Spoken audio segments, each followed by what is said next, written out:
Great. Well, thank you all for being here today and volunteering your time to read 21st Century Grants again this year.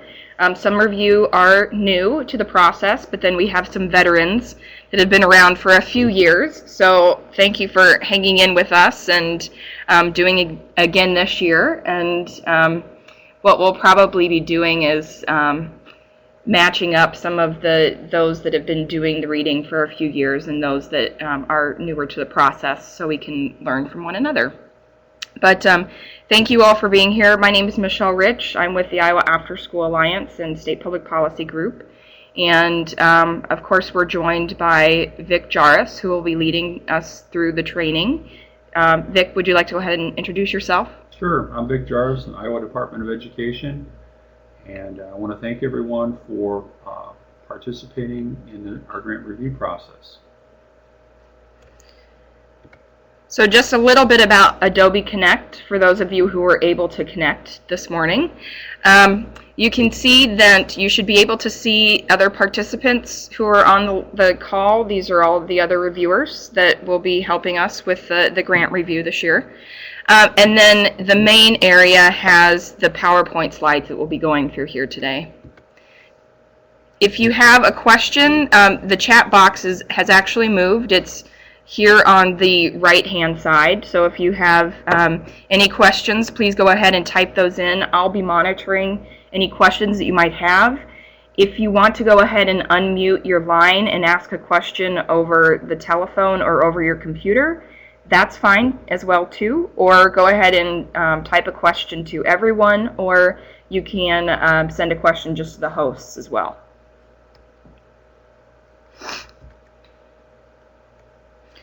Also, you can see that there is a notes box. Those are notes regarding connectivity today, as well as keeping your phone on mute if you're listening through the phone, or your computer speakers if you're listening through the phone. And then finally, we had talked previously to starting the webinar about downloading the documents. So in that lower left-hand corner, if you can download those files. I've sent those out over email already, so most of you have all of the documents already.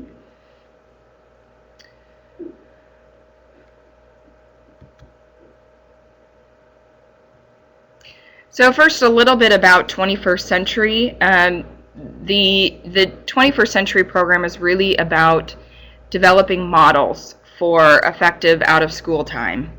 And I always talk about the three different legs of the 21st Century stool being student academic support, student academic enrichment, and then family services. So you'll be looking at those three components of the 21st Century model. But also the models should really focus on improving student achievement through those three components, and then also sustaining the models through community partnerships beyond the life of the grant. This year, grants are for 3 years, so that's a little bit of a change from previous years. Before, they were for 5 years. So keep that in mind as you're reading. The 21st Century program is always very competitive, so you'll be reading quite a few applications, and quite a few of those won't be funded because we have limited funds. This year we have about 5.7, 5.6 to award, and the total funding requests that for applications that have come in this year are over $11 million. So we can only fund about half of the requests that have come in. Vic, do you want to add anything about the program? One of the things that I like to have a focus on is on students, and I think that when we look at these proposals, we want to look for grant proposals that prioritize student needs over, adult needs. A good proposal is going to have in-kind contributions so that they're providing for as many students as possible. A not so good proposal will have unusually high administrative expenses and maybe programs that are focused on the needs of adults. And there are, like I said, we've got to also be careful because this is a federal grant and we want to avoid supplanting other federal grants that are specifically designed for adult needs. We'll talk further about those three legs of the stool that I call them in a little bit when we go through the components of the application, and we'll also be talking about some of those things that you should be looking for in the budget. So we'll be talking about those here in a little bit. How about if I speak louder, Don? Can you hear me now? I hear you. Wonderful. There are a couple of websites that have additional information for you if you want to go take a look at these sites. We've shortened the first link to the Department of Education website, but Vic has made it very easy to find on the department's website. You can use this link in the PowerPoint, or you can go to educateiowa.gov, and if you go under the A to Z list, it's the first link, 21 CCLC. So it's very easy to find. And there you can find all of the application information that was provided to applicants. Then we also have a wiki site for the grantees, so you can take a look at that site. It has all of the activities that we do with grantees, and that gives you a little bit more context about the grant program as well. I will send out the PowerPoint after the webinar, so you have that for reference. Just a little bit of context as far as timeline goes for you all. The grants were due on November 30th, and the continuation applications, were due on November 30th. A week later, the new applications for new programs was due on December 7th. You'll be doing individual grant scoring on probably around December 17th, next Monday, through January 2nd. And we'll be sending out electronic copies this year, not hard copies. And so we'll see if you prefer this year the electronic copies versus hard copies. But we'll have you submit your electronic score sheets, the Word files. We're not really getting that fancy. Before our grant reading on the 3rd. And that January 3rd consensus scoring is a required attendance in person. And that's really the fun day.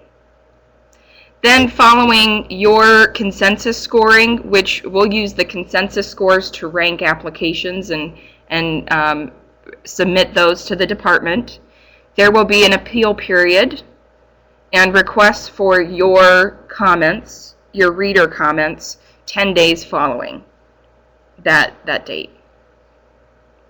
We have about 19 readers this year and 22 applications, so it should be a pretty smooth reading this year. And just one thing to keep in mind, because a lot of the applications a lot of the applicants do request your comments.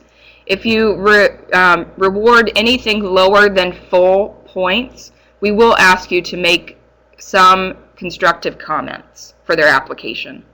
This is not only to explain your score for the basic appeal process, but also to improve their application for next year. How do you want those documented, Michelle? Do you want them written right into the document, or? Yes, there is. That's a good question. Well, I'll show you your score sheets here in just a moment, but yes, there will be a section for comments right next to your score. So it should line up pretty easy. And as far as a snow date for the January 3rd, why don't I get with schedules here, and we'll line up a date just in case. But yeah, Dawn, don't jinx it. Yeah, I want to share something else with everyone about this grant. It's a federal title program, and all the federal title programs focus on children that are in poverty. And in Iowa, we have a kind of a unique situation. We have 8 districts with about 35% of the poverty, student poverty. And that number is growing. Every year when I take a look, the urban districts get more poverty. You know, those districts are Des Moines, Cedar Rapids, Iowa City, Davenport, Sioux City, Council Bluffs, Dubuque, and Cedar Falls.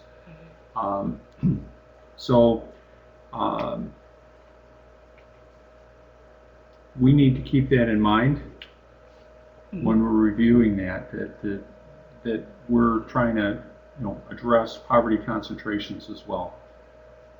Mm-hmm. Yeah, that's a good point. For this grant, there was a question about how poverty is measured, and we've checked the applications for the basic eligibility for this program.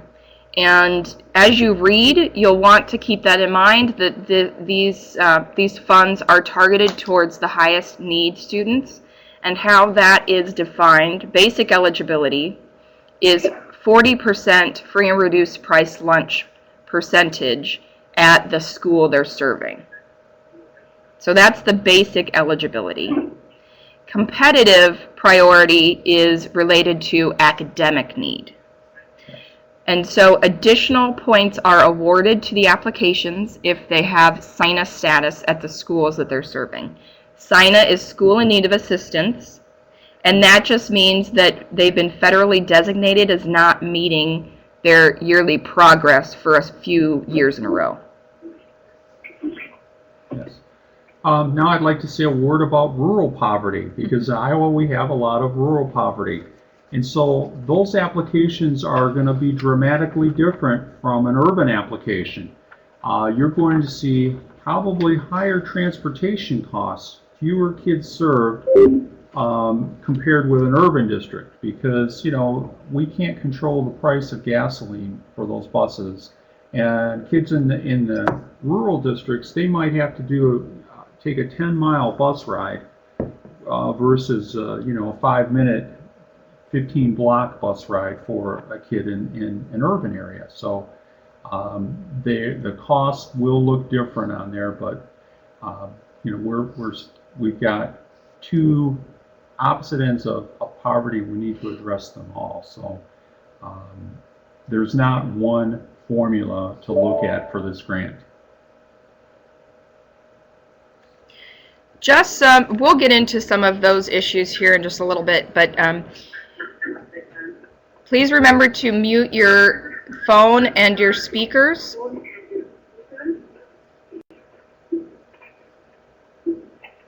Please mute your phone and your speakers.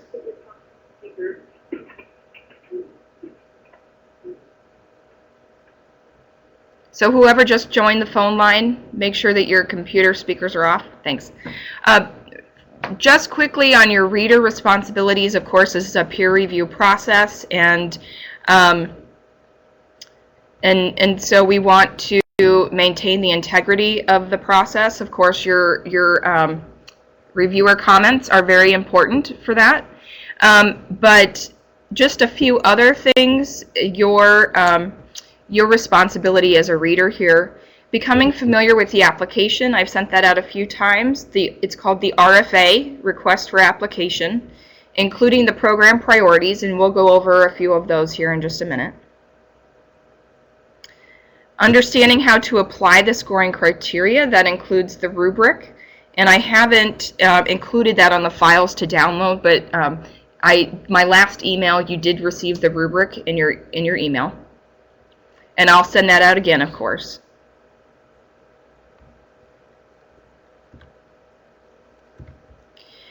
Maintaining confidentiality, so those applications that you read, please don't discuss those outside of your review. Even if they do win an award, That might be a case where you come to Vic and say, I think that was a especially good application. Maybe you could use some of those as examples. But be sure that you're running that through Vic, and Vic can be the person to provide that as an example, like we have for Davenport. Report. Question. I'll finish this slide and then we can answer Kevin's question. Reporting any conflicts of interest, you've done that, but in case as you go through the application and you're reading that, please inform either Iowa After School Alliance staff, that could be me or Indira, and or Vic, of course, if you come across any conflicts of interest in any applications that you're reading. And please do that sooner rather than later. That way we can always reassign those grants if necessary. Don't evaluate one application against the other. Rather, use the objective evaluation criteria for each application. In a lot of cases, we have very established grant writers for some larger districts and volunteer writers for others. So give them the benefit of the doubt in a lot of these cases, and judge based on our objective criteria rather than how they stack up against other applications. Then, of course, the review form and your comments, like I said, we'll give those out if they're requested. And hopefully people use those not only to establish the legitimacy of the score, but also to improve their application for next year. Then, of course, you have to attend the Readers Conference on January 3rd. And like I said, I'll identify a different date for a snow date just in case. But I'm hoping that the weather holds out like this for another month. We can only hope. And then, of course, we get all of the rain and snow that we need. And then ensuring all required forms are submitted and completed.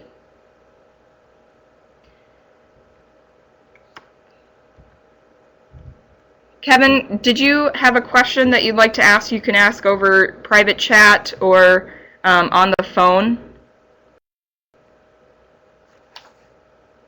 No questions here. Oh. Well, welcome. Good to have you, as always. A little about confidentiality.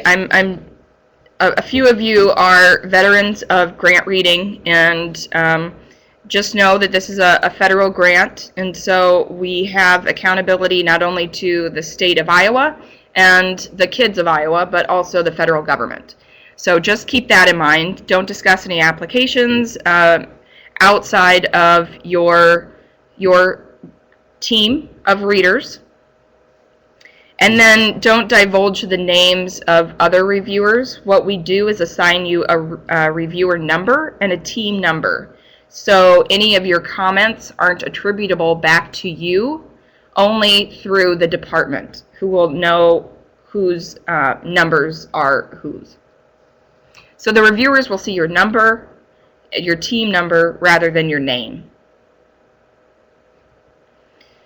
We can give out a list of reviewers' names fully if they're requested.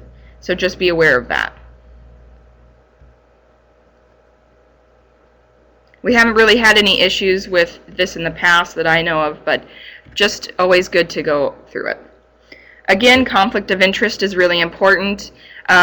So if at any time as you're reading your application and there are any even questions about it, please just let Vic, mostly Vic, know. I think that would be the best option. And then if there really is an issue, we can reassign grants. But ultimately, Vic, it's Vic's discretion whether or not the conflict of interest is there.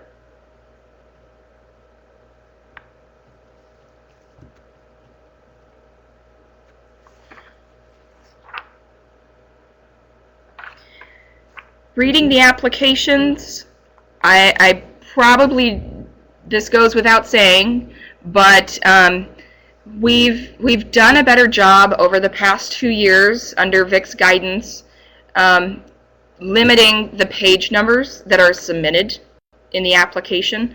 So the applications have gotten much shorter, and we've already checked for page numbers and whether or not they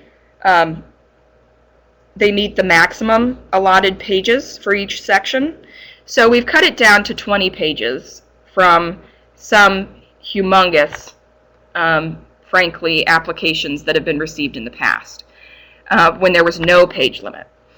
So it should be a lot easier to decide what's important information versus non-essential.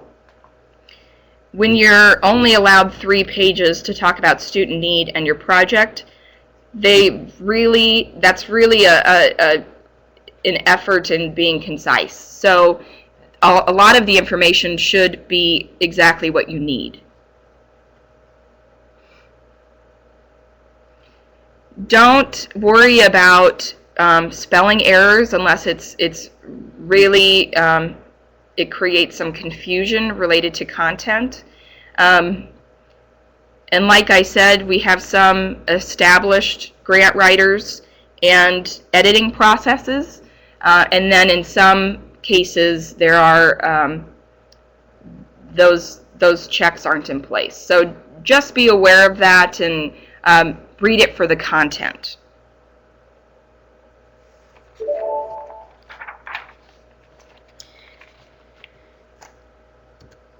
Vic, would you like to talk a little bit about if fraud or false statements are suspected? Sure. I've been chatting up a storm here with, yes, thank while you. You're talking. So one of the things too is that we need to be aware that as a federal grant, it's very serious when you put forth a proposal. You may notice something that seems kind of odd. If you do, just call me over and I'll take a closer look at this. This just is to help us identify anything. Having a room full of eyes is better than just my eyes. After the review process, we'll go through and check the numbers again at the DE for free and reduced lunch. I actually read through every application, and I've got a checklist for the Federal Elementary Secondary Education Act for their statutes to make sure that the application didn't violate anything like that. And that helps us make sure that we're going to have high quality programs serving kids. You know what they say about an ounce of prevention? If we can identify something that looks out of place, it may be something that I need to investigate. Maybe there was a typo that they made a mistake on and everything is okay except for this one little thing. But that's my job to follow up on. It's just nice if you guys can, if you see something that seems out of place, let me know. I would greatly appreciate it. And that just helps us have a better program. And Vic's really talking about something that's glaringly suspicious. So don't be reading the applications as if you need to be seeking this out. But if you have a question, don't hesitate to contact Vic about any questions you have. That's just what this is getting at.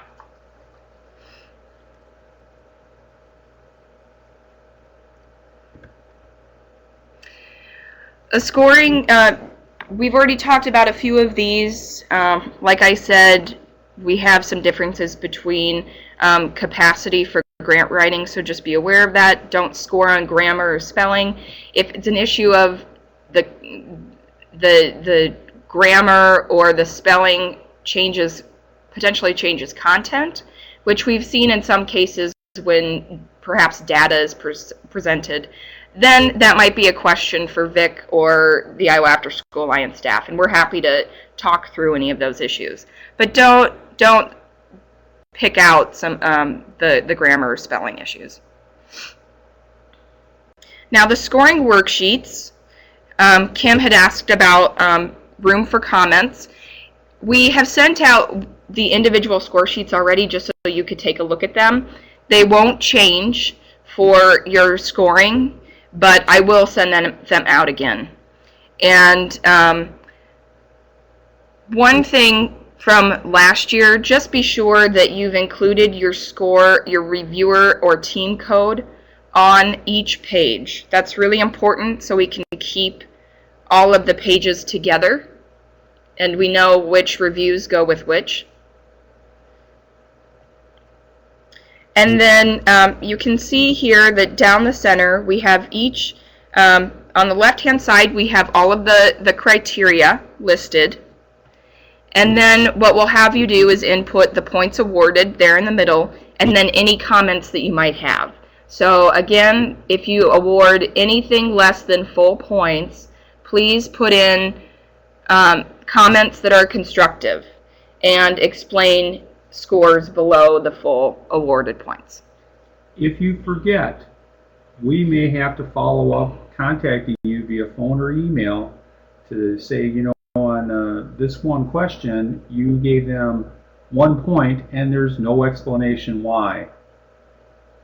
It's that important. So if you can remember to do it the first time, we don't have to hunt you down. Thank you.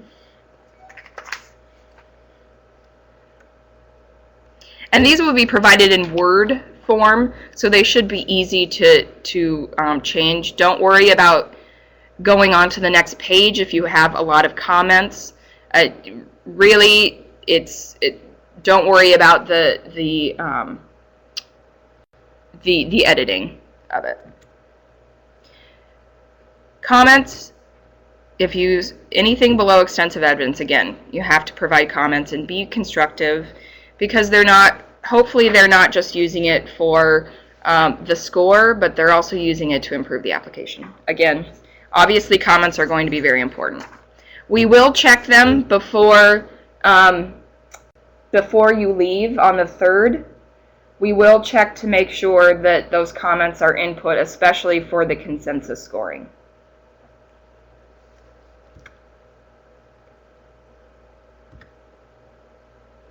Any questions about the process? Just quickly to summarize, we will be sending out electronic copies of the applications and the Word comment forms. We'll also send out the rubric and any additional information that you need, the RFA. We'll give you 2 weeks around there over the holiday break to read the applications. Hopefully, based on last year, I think that was enough time to read the number of applications you had last year. And then we'll come together, we'll have you submit those electronic forms the day before our reading or whenever you're finished. If you can send them earlier, that'd be great. But before we come together on the 3rd, we'll print them out for you. And then on the 3rd, you'll come together in your teams and decide on a consensus score. So your individual score is really intended to be your notes when you come together as your team to decide your team score.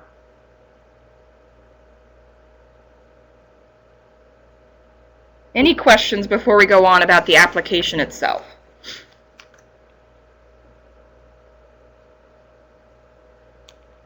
All right. Well, I did my job.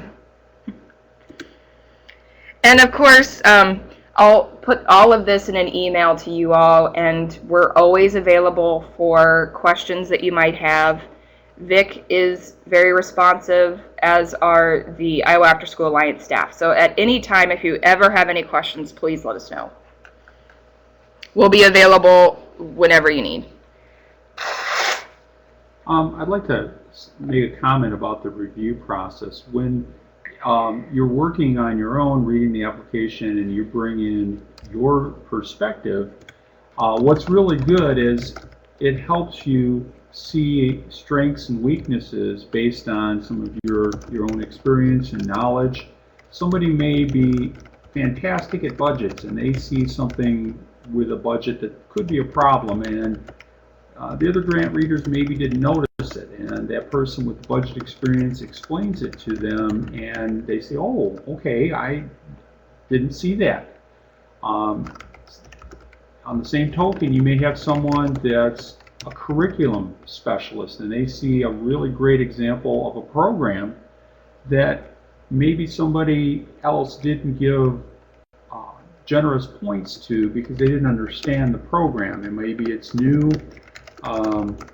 And so that you talk together and explain your views and come to a consensus for a final score for these applications. And that really provides a balanced approach for the peer review. And that's what we want. Yeah, that's a good point. So let's talk about the application and what you'll be scoring on. We talked a little bit about the basic eligibility and priorities. Again, the 21st Century Community Learning Centers program is designed to create after school, before school, after school, and summer model programs. And the time period, the time frame for funding is 3 years this year. They get full funding for 3 years. For those of you not familiar with the program, in past years, they've been provided 5 years of funding, but incrementally decreased funding over the 5 years. Now, it's 3 years full funding. Let me say this at this point, too. We have in the mix here, we have 2 applications for continuation grants. These are existing grantees who are requesting another 5 years of funding at 50% of their original funding level, and they propose to, keep their program going for another 5 years. We're continuing to honor those older agreements, but with our new agreement for the 3 years, we're not going to make them go through an application process again. After their 3 years, if they've been a successful grantee, they'll have a site visit, and we will grant them another 3 years at 75% funding, provided that they pass the site visit. So, we're adjusting this, try to make our program more efficient, and making sure that we can serve the needs of kids more efficiently. Sue, that's a good comment.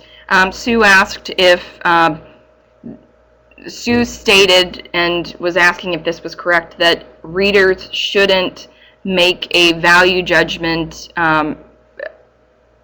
against one application according to based on another if they have higher poverty.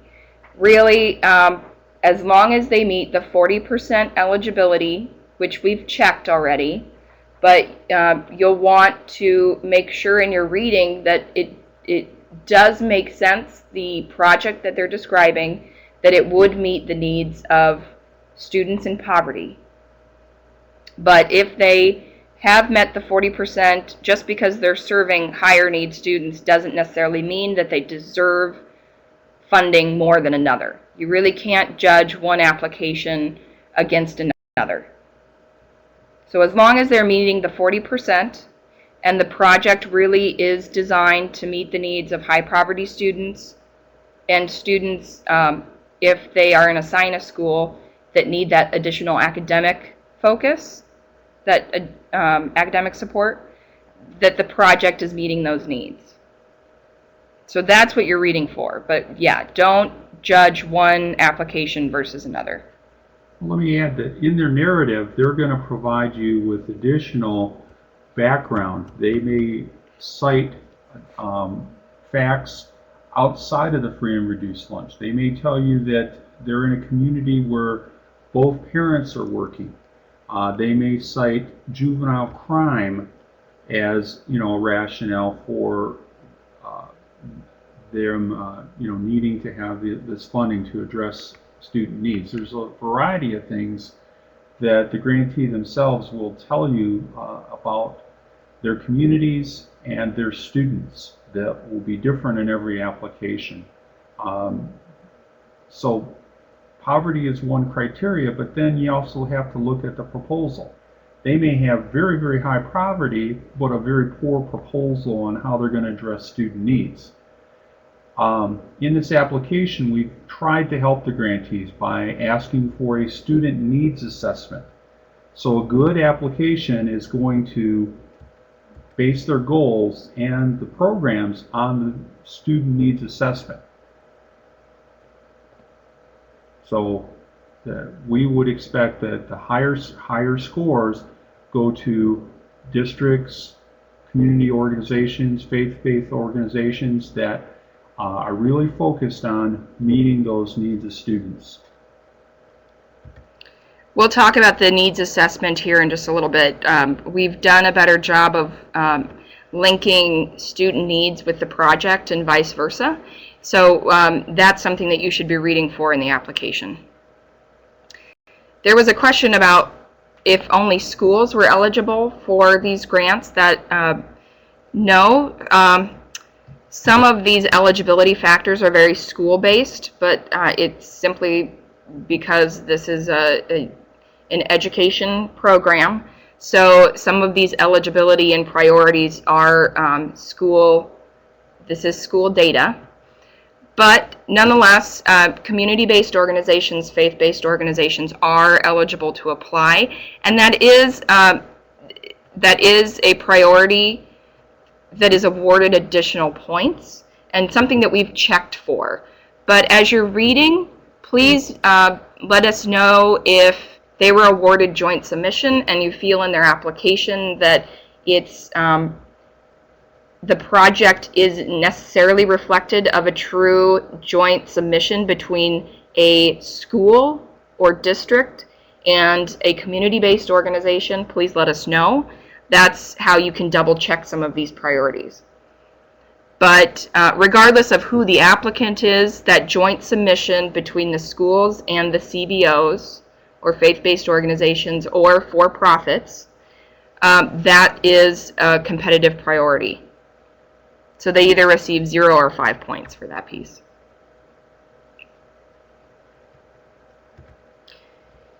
The application itself, it hasn't changed from last year, so those that reviewed last year will be familiar with this. But for those that didn't read last year, we have a cover page, which the cover page and table of contents are not scored. It's mostly just for your benefit, as is the proposal abstract. That's not scored either, but there is a maximum of 2 pages for that. The abstract should show all the elements of the proposal.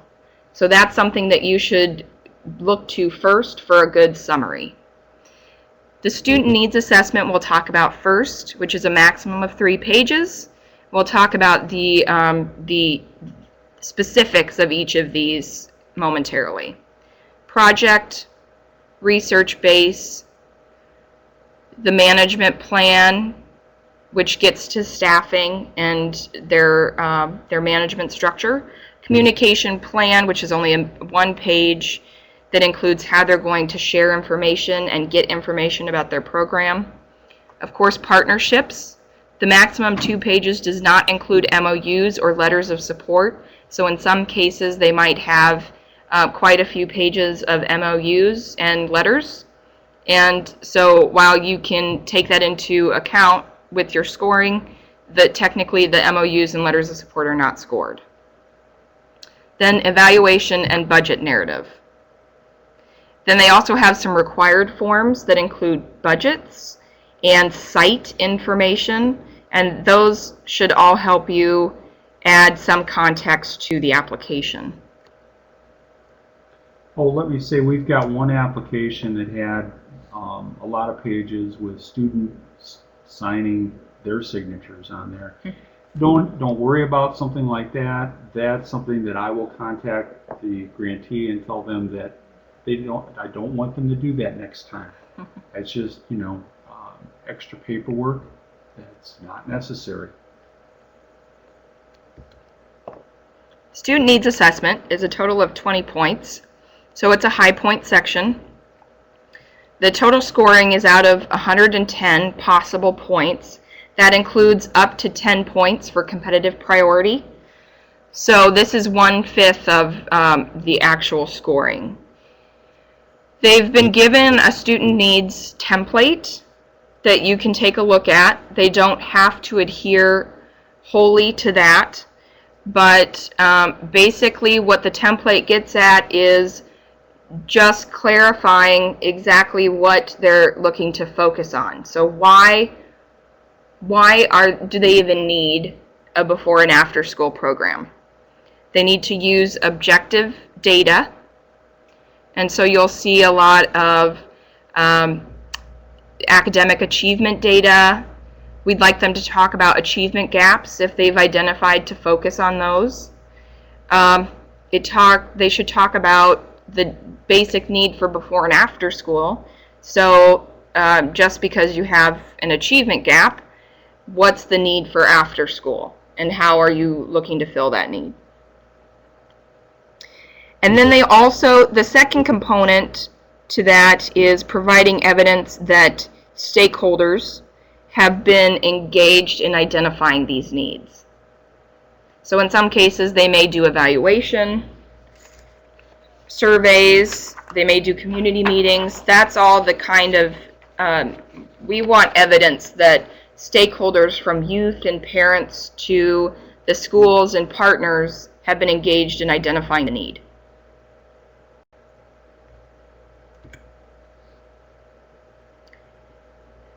And just a few hints as to the need. The template that we provided is it outlines just the minimal requirements. So for really good applications, we'd hope that they go above and beyond that template and really show a very nice, comprehensive, nice picture of what their student needs are in that area that they're serving. You should get a really good idea of the types and the environment of the applicants. Let me give you an example. Let's say you're reading student needs assessment, and they've identified that their literacy scores are, say, 60%, and they've said, well, this is an identified area of student need. And then you read their proposal, and all of a sudden they want to have a music program. That's their focus. There's something disjointed about that. They're not going to be very successful because they're off task. There's nothing wrong with having a music program, but you want to make sure that we're hitting the needs of students first. Now, if they had put, we're going to establish a literacy program, we're going to bring in some people, and we're going to have some special training for our staff. In addition to this, we're going to add some music programs, and that's an example of something that's well-reasoned and has a higher chance of success. Because we don't want grantees to fail. The needs assessment should also include information on family support that will impact student need.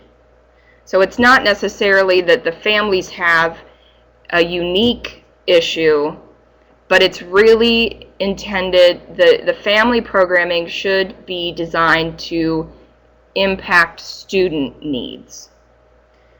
So for instance, there might be the students that they're targeting for the program. If, let's go back to literacy, there is a need in literacy.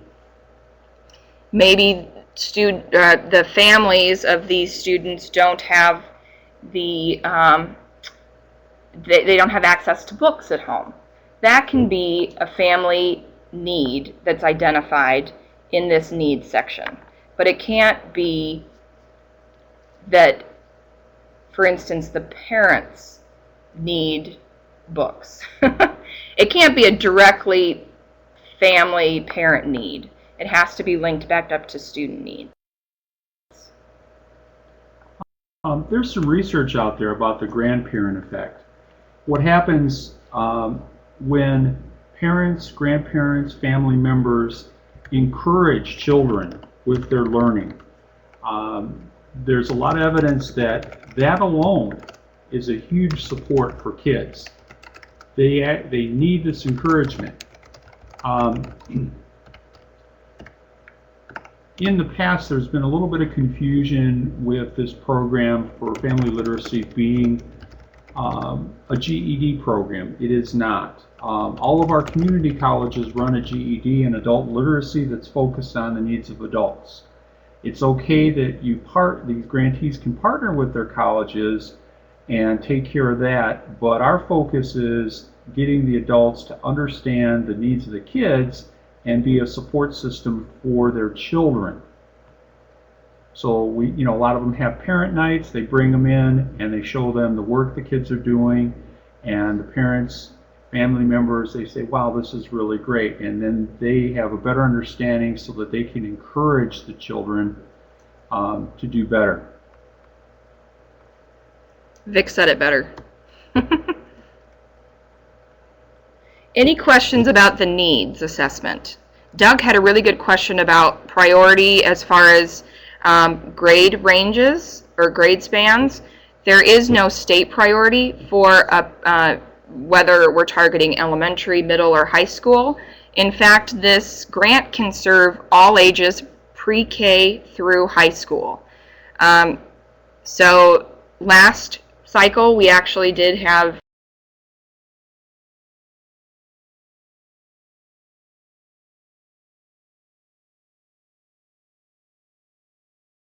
a bit more middle school, and then we have quite a few elementary, but there is no priority according to grade span. And before and after, BAS just stands for before and after school. Any questions about needs assessment? As far as the project goes, there are 5 different elements to the project. This is also an important section, and like Vic had mentioned, the project should directly link back to the student needs. So the first is that they must show evidence that the academic enrichment and family activities are linked back to the student needs assessment section. There must be a variety of services that fit into the 14 eligible activities listed in the RFA. You can find a list in there. It's 14 is a lot. So if you have any questions, whether or not something fits within these eligible categories, or if this is a good variety, let us know if you have any questions about that. We can walk through that with you.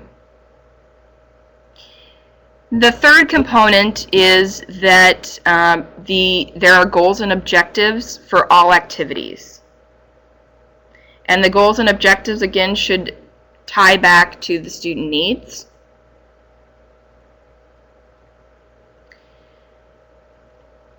And then somehow they must also show alignment with school day instruction, and that can be very broadly defined.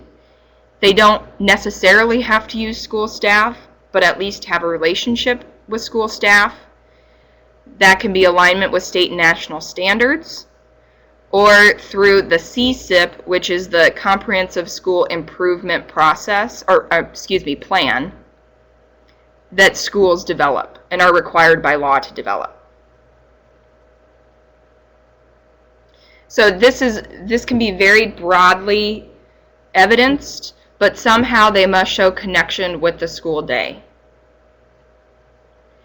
And then finally, the applicant should describe their experience in providing these activities, and that they have some way of showing that they will be successful in the application.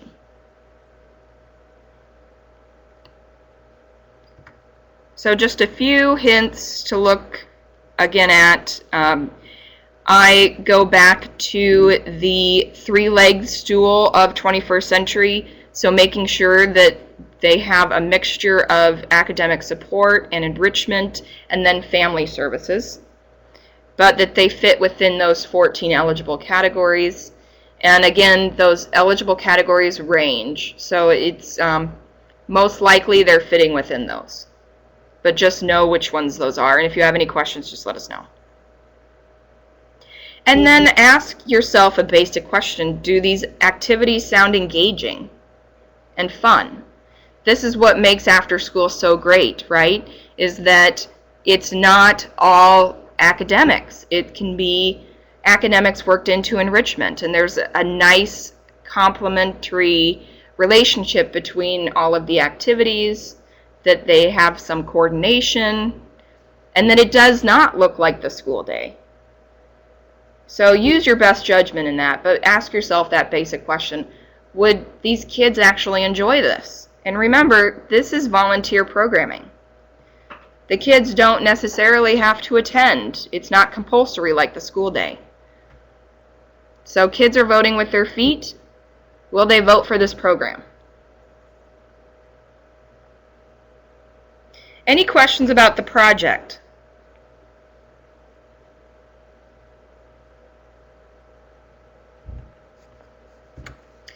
The next section is the research base, and this is evidence that the programming that they've identified in the project section, the previous section,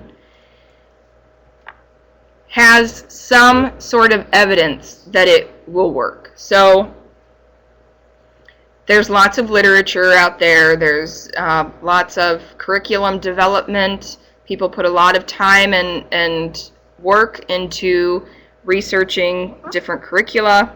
This is where they need to show it. It's only 5 points and it's a page. You don't have to be an academic in order to recognize that they have put some thought into what they're proposing.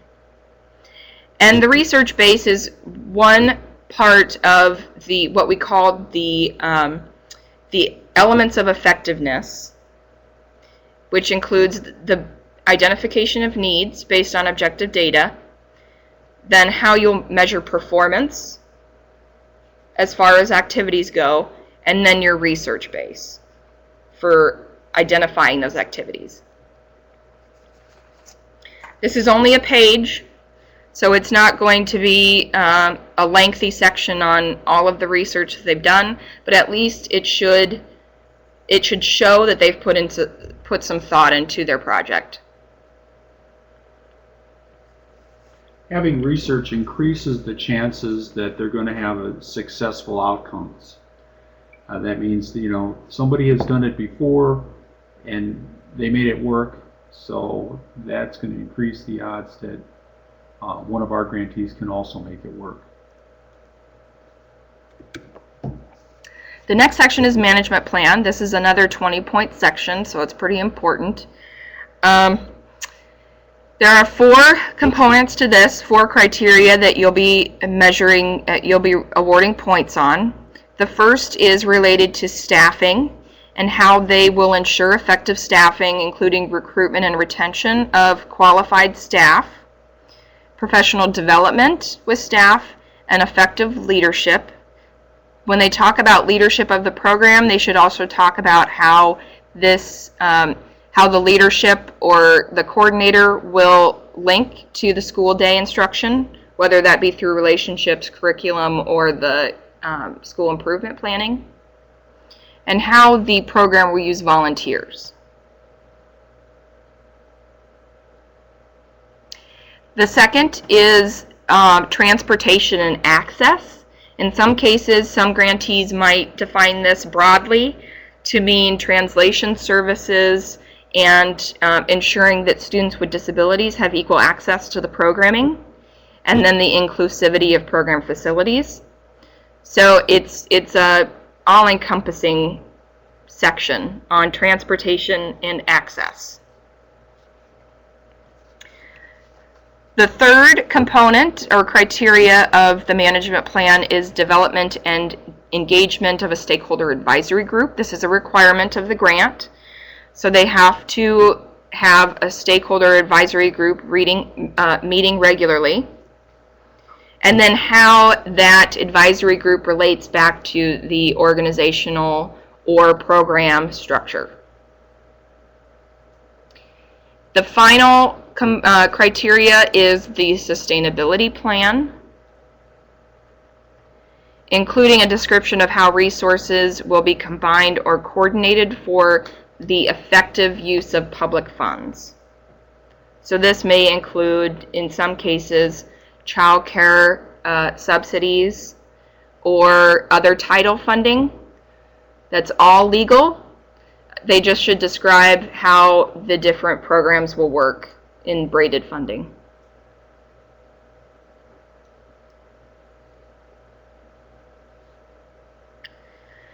Kevin had a question about scoring effective retention of before and after school staff. A lot of organizations should have experience with recruiting and retaining qualified staff. Now, schools and CBOs may have different expectations for the staff that they hire. If schools are hiring teachers, perhaps their CBOs they do that as well, of course. But they should be differentiating between the different types of staff that they're recruiting and the different needs of frontline staff, part-time teachers, paraprofessionals, how you retain those different staff in a program. We can also share our quality standards for after school that might help you in identifying the best practice in some of these areas.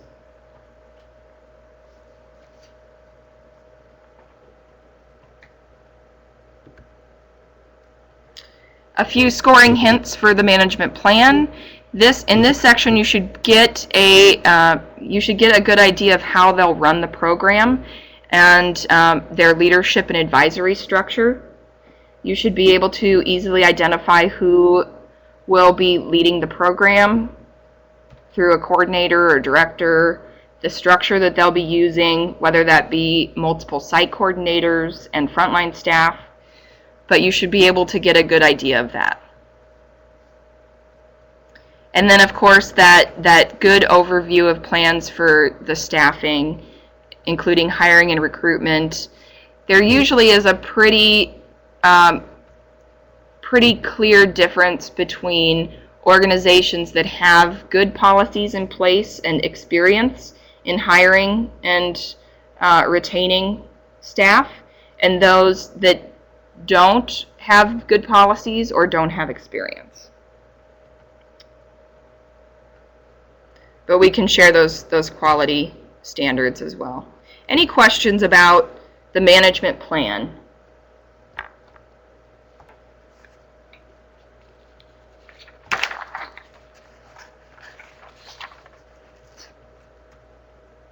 And this will be 3 pages, so it's another one of the significant sections. So it should give them time to explain different relationships and structures.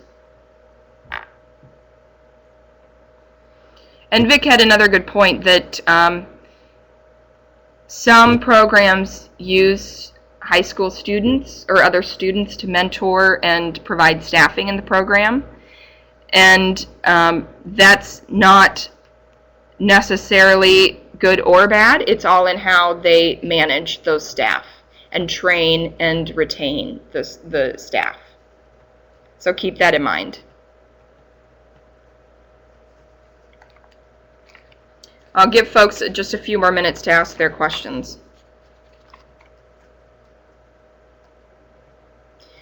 Yeah, there was a good question about whether or not this advisory group has to be new. It does not necessarily have to be new. They can use an existing advisory group, but there has to be plenty of opportunity to focus on the 21st century program and keep in mind that this advisory group eventually will be charged, and from the beginning should be charged with ensuring the sustainability of the program, and that could be quite a significant investment for some folks. So it might be a lot to ask to add that responsibility to an existing group, but you certainly should see overlap between existing groups, whether that be the school improvement planning group or board. There should be some overlap between important groups on that advisory, the 21st Century Advisory.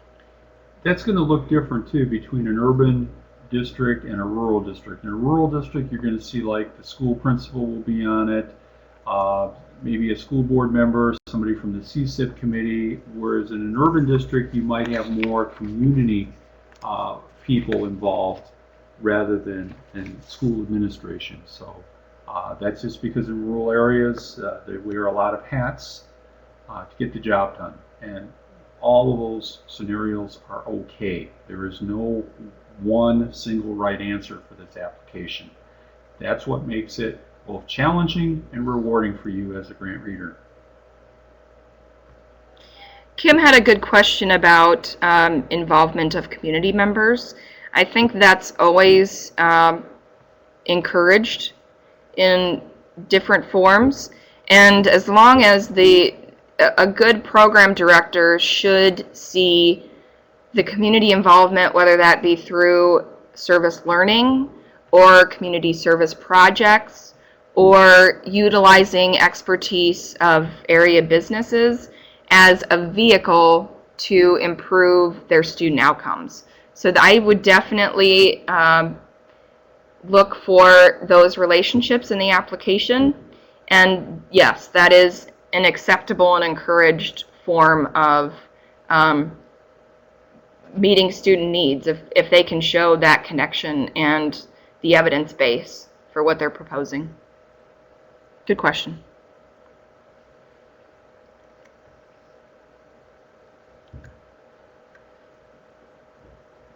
So I'll keep watching for your questions, but we'll go on to the communication plan. This is a 5-point section, and I believe it's 1 page. Yes, it's a maximum of 1 page. There are the components to this. It's a smaller section. They need to describe outreach strategies or activities that they'll employ to share evaluation and other program information. They should include the frequency of those activities and what they can expect the impact on the program to be, with a variety of target audiences also identified in this section. And they should at least be communicating to the broader community, parents, youth, and partners. But I would also include internal and external communication strategies are both important. So sharing evaluation and program information for lots of purposes, including recruiting students, and sharing the program's impact to stakeholders as outreach externally to the broader community, but also with staff. So it's important that they be communicating both internally and externally. And they don't have to use a table like the one shown here. I think it helps, and this is something that we've encouraged applicants to do, but they certainly don't have to use a table. They can just describe their plan.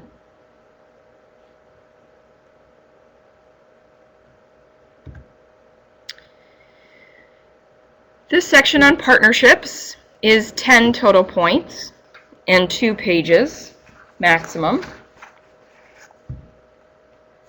The 2 pages do not include MOUs or letters of support. Keep that in mind. So some applications might have quite a few additional pages that are the letters of support and MOUs.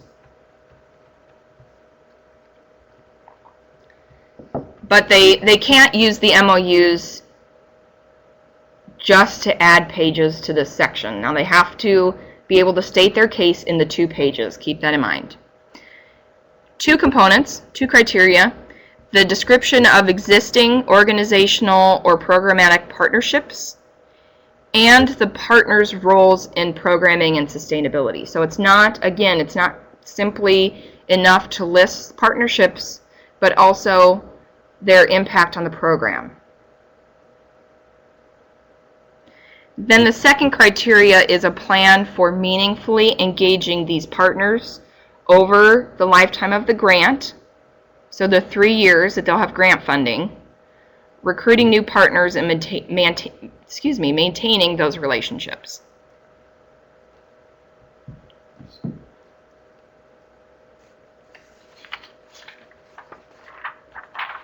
So just a few hints related to partnerships.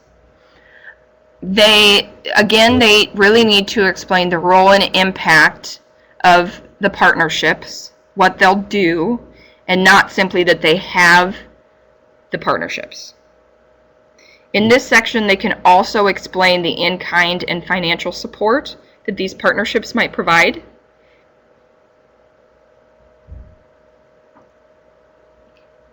And then Vic had also talked briefly about the partnerships with a community college to provide family literacy support. And how they'll link up to these programs will be different, but they were informed about the existence of these programs in the community colleges, so they should at least be identifying some linkage to these programs. And we gave them contact information for community colleges across the state where they can get free support at no cost for adult literacy. And that helps us have a better program because the colleges have been doing it for years, plus they get federal funding, and we don't want to be crossing the line into supplanting another federal program with our program. Also, when you look at partnerships, you're going to find a lot of people have letters from their partners, and some of them will just say, oh, this is a letter of support, and there's nothing else in there but a nice glowing thing that, oh, we support this school district, and some signatures. There really should be some substance to that. I've seen some of these letters that say, you know, they're partnering with their town, but their town is providing city buses to transport the kids after school. You know, so it should give some kind of detail of what this partnership is all about. There was a question on what examples of in-kind and financial support. Some programs have the benefit of receiving cash support from partners, and that's great. But then in other cases, and usually there's a lot of in-kind support for programs. So that can include space, it can include technology, internet, transportation, like Vic had just mentioned, or materials. It really ranges. It's just non-cash support. Yeah. For example, a partnership with the Boys and Girls Club might include the use of their facilities, their computer labs, their gym, and their staff to help augment the school staff that may be involved. So it can have a lot of different scenarios.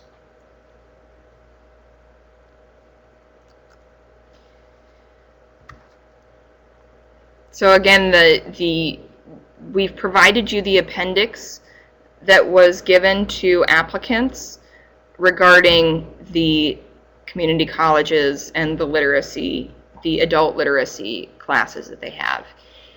Now, if they've identified this as a need, then they should be linking up to the community colleges. This also is an issue for accessibility as well. So keep that in mind. The applicants should be taking this into consideration, though.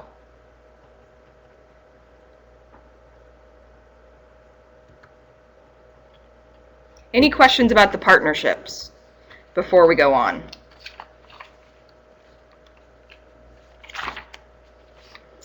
The section on evaluation is 10 total points, and it's 2 pages as well. The first criteria is that evidence is given that an experienced evaluator will be in place, and the evaluator has the capacity and experience to conduct a comprehensive, rigorous evaluation of program effectiveness. The evaluation is required of the grant. It doesn't necessarily have to be a paid position or contract. It can be volunteer, it can be through the advisory group, but the evaluation has to be in place. Somebody has to be identified for that. Then the second criteria you'll be scoring on is whether or not the application has provided evidence that the evaluation results will be used to refine, improve, and strengthen the program, and also to build community support. So this may also link up to the communication plan, where they have to talk about how their evaluation data will be shared. But it's important that it's not only used to improve the program itself, but also to build external community support and support among partners. The evaluation should always align with the project goals and activities that they proposed, and also the student needs. And then they should include a timeline for evaluation and making those results public.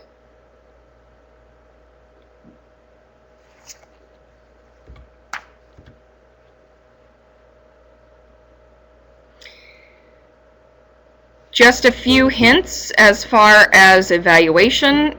Of course, the evaluation plan should mention the activities that they've proposed.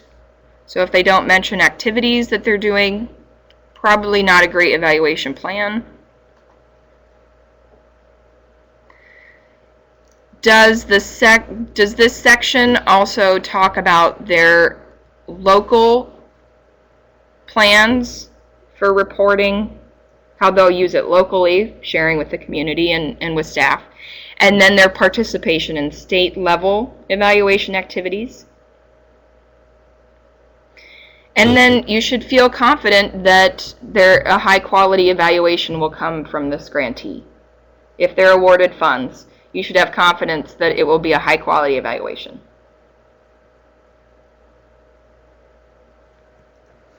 Any questions about evaluation? We're almost done. Hang in there.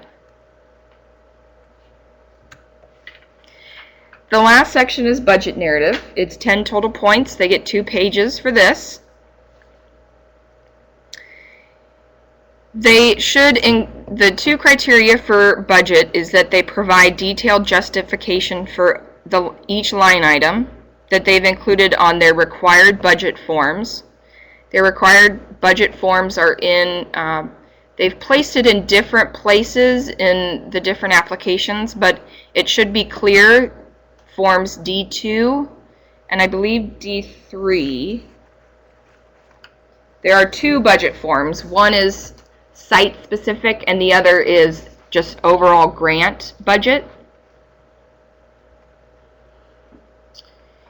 And they need to explain how each expenditure is necessary and reasonable. That's federal guidelines.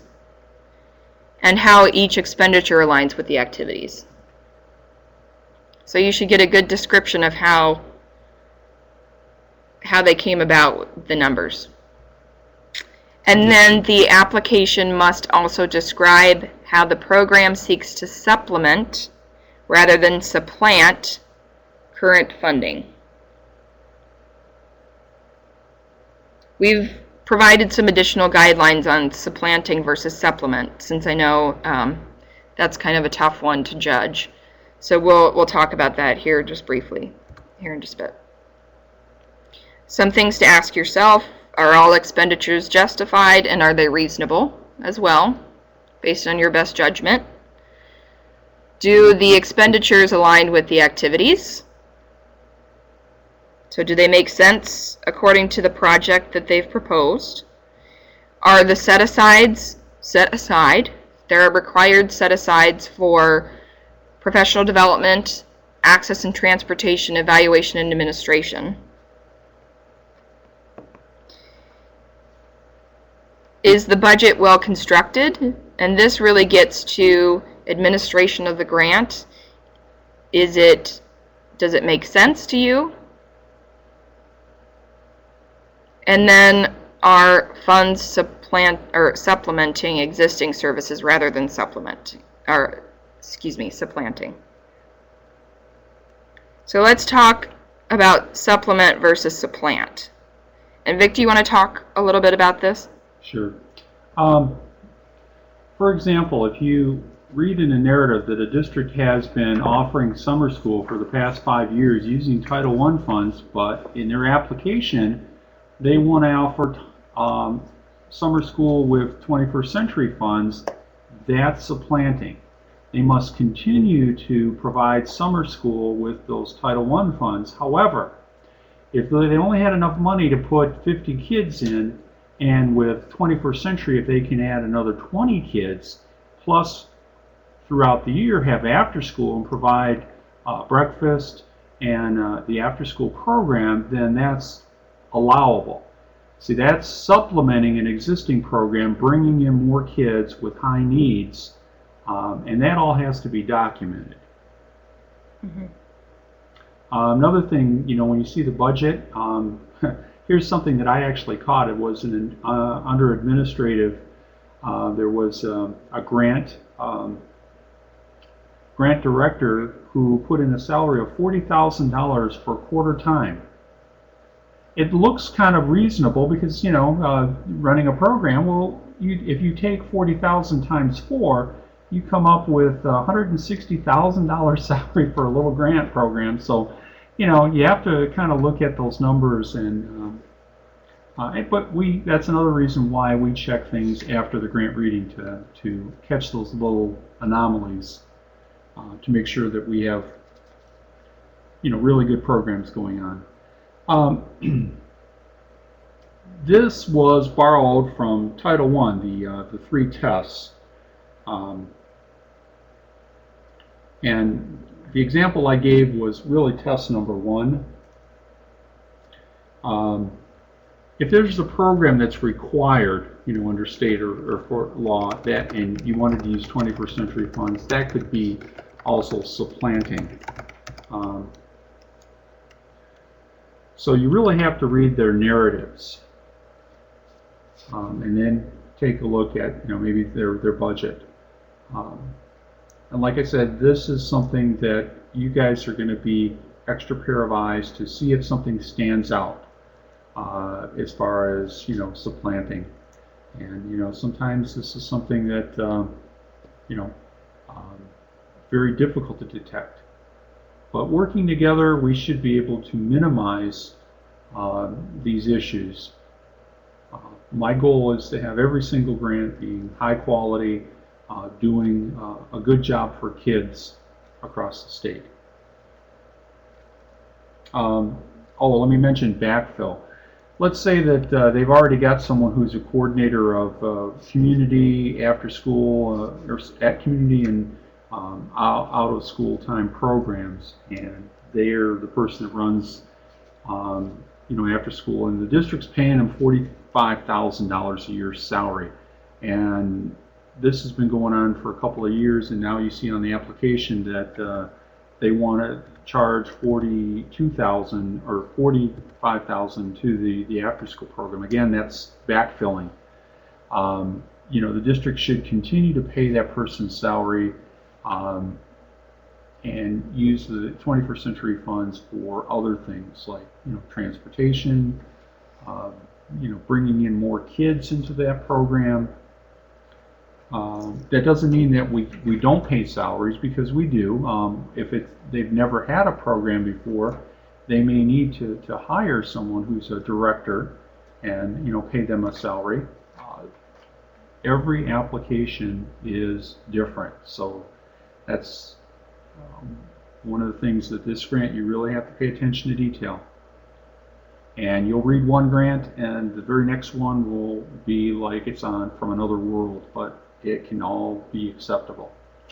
Yeah, I think guest 3 asked the question about what an average salary for a director is, and how do you determine what percentage should be allowed? We don't have those numbers specifically, but I think you need to use your best judgment, and that's one thing that will help to come together for that consensus scoring.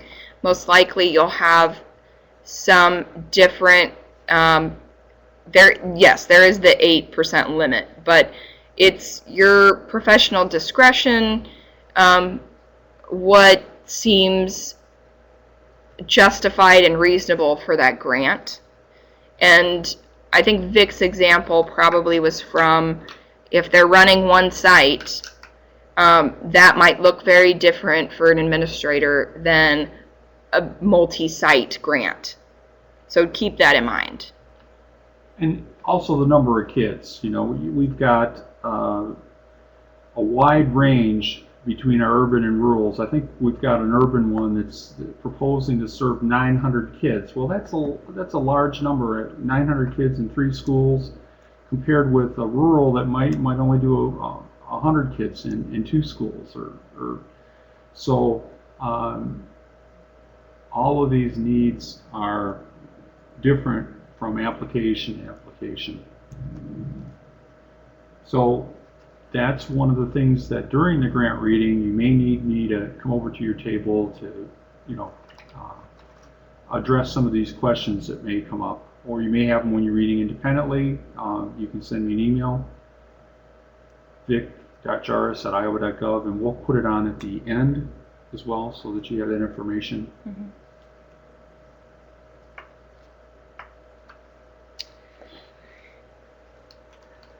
As you go through and the issue of supplementing versus supplanting,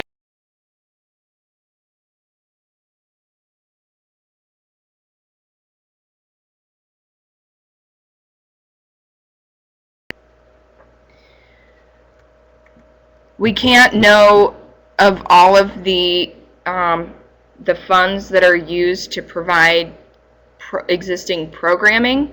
So it's just something that sometimes comes up in the narrative, and that's what we need to base our tests on. We just can't know everything. So if that question does come up, then you'll have an opportunity to talk it out amongst your team. But if the question does come up in your individual scoring, like Vic said, just ask him or Iowa After School Alliance staff. We can answer your question. There are a few additional requirements of continuation grantees. Like Vic had mentioned, there are only 2, and we'll give both of those continuation grants to the same team. So you'll be reading both of the continuation grants if you receive those. I don't have an idea yet of who will be scoring the continuation grants. They have to meet the same criteria that you'll be reading all the other grants, but they have to include an additional budget form. It's D4, and that's just so they can explain how they will continue their previous level of service on a reduced budget. So that's really the whole, the additional criteria that continuation grants are judged on. They receive 75% or 50%? 50% of their original allocation. Right. So that's something to know when you're reading the continuation grant. They have to maintain the same level of service. They receive 50% of their original request.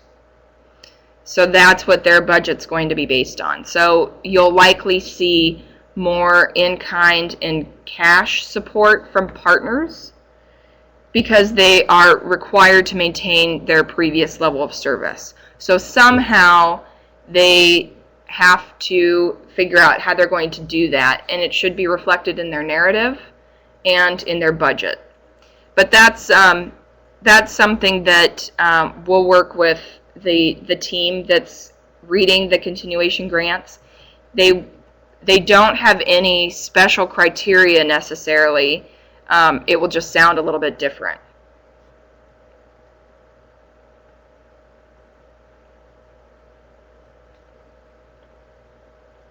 The continuation grants are written for an additional 5 years, so that's how they are different, is that the timeline is different simply because we're adhering to their original contract.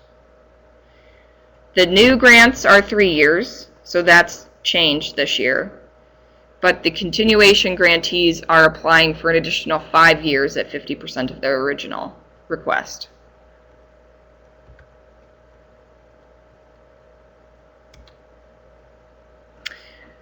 We don't need to go through word for word the example application, but this is something that was provided to applicants at the as they were developing their proposal. This is an example grant application that Vic has put together that explains, that provides an example of how a good proposal that was funded met the scoring criteria. So if you go through what the example grant that we've provided in, I will send this via email, but it's also in the files to download there in the lower left-hand corner. It goes through a lot of the scoring and explains why this was a good example. So that's something that you might want to take a look at before you go about reading your applications. But it should provide you some a good additional context for the applications that you'll be reading. It's not designed to be a model necessarily for the project. Keep that in mind, that the different applicants are meeting different needs. Their communities are very different. That could be rural versus urban. They might be focusing on students with disabilities or IEPs, or different student needs based on other indicators. So this is just an example of how this proposal met the scoring requirements. The projects are going to look very different, and the way that they meet the different criteria is going to be different. So keep that in mind as you read the applications. Just a few directions for you. This concludes the content of the training. Just a reminder, we will send out all of this information over email. You can always reference this webinar recording if you need to. There is the ability to skip through different sections, so you can fast forward through some of the more tedious parts. I know some parts were riveting, so we will have you submit all score sheets before the reading, and we can print those out for you, but we'll also keep those for our records. So submit those when you're finished with your review, your individual review. And we'll give you up to January 2nd to do that. I should be able to get out applications to you by Monday. And then you'll come together on the 3rd, hopefully, if weather cooperates. And you will come together to score. You'll have a consensus score. So your team will come up with a score. That's what we will use to rank. So your individual review is really intended to be a note-taking process, so you can come to those teams prepared to state your case for your score. And sometimes people go up and down on their individual scores for that consensus score. And that's okay, but just keep in mind that you'll need to justify that. So that's why we have the individual comments and then the team comments.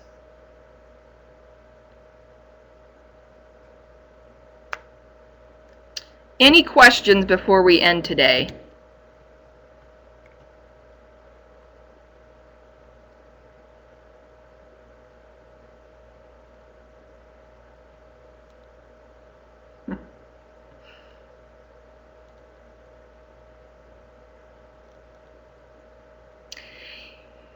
Kathy, I'll come out, just so you all know, I'm going to create teams this week, and if that all is okay, and of course the department makes the final decisions, I'll send out the applications right away, so you can get started right away.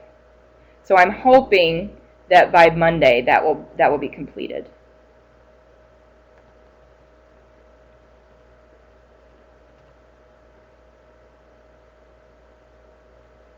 Take a look at Corrine Lambert's question. Do you justify on individual and team forms? I'm not sure what that means. Yes, Corinne, we, just so everyone knows, you'll want to justify your individual scores and your team scores. So you'll be justifying your individual score on your individual score sheets, just like last year. And then when you come together, you'll justify your team score. Oh, So I wouldn't use. I would use document with your notes. yes, it's just documentation, but those notes have to justify your score.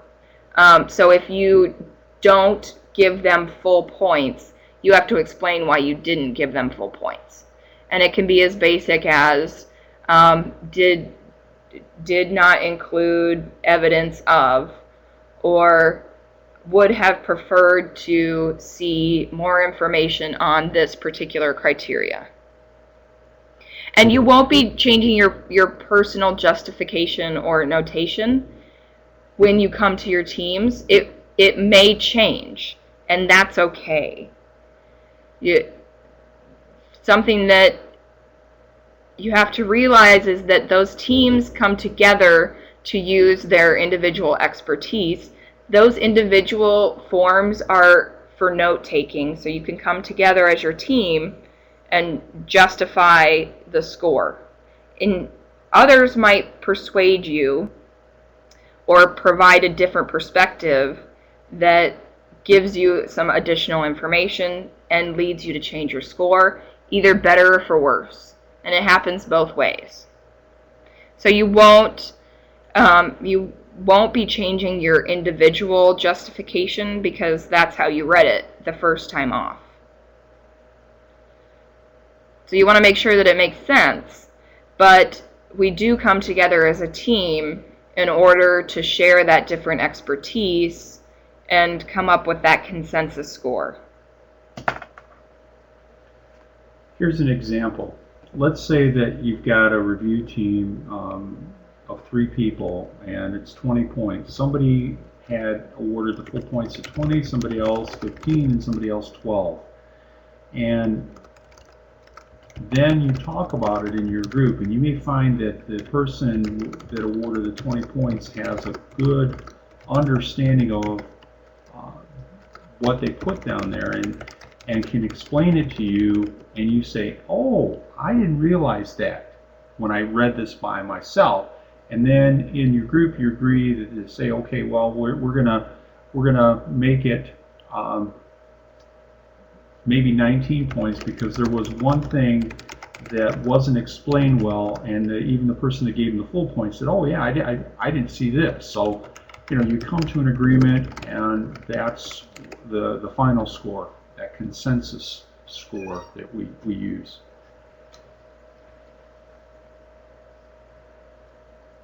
And if you have when you come together for your team scoring and there are any issues that you foresee with your individual score, just talk to us about it. As long as you are providing justification for the different scores, then that should clear up any questions. And you can always contact Vic or me, Michelle, or Indira, and we can get your questions answered, or at least talk through some questions. We certainly can't influence your review, but we can at least share. What we'll probably do is rehash a lot of what we've talked about today, because we don't want to or can't influence your score. But we can at least talk through some issues and help you through making those decisions. Here's our contact information. Oh my, look at that. See, this is what happens with the, when you have a picture in there sometimes when it's converting.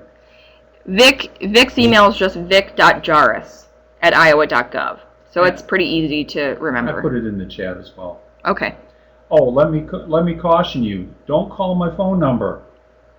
They've been moving our cubicles, and so I really haven't had access to my phone.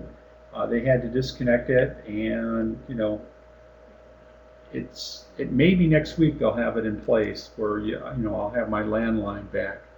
But email's always the best, because that way I've always got some kind of a device that's feeding me email throughout the day, and I'm happy to give you a quick response.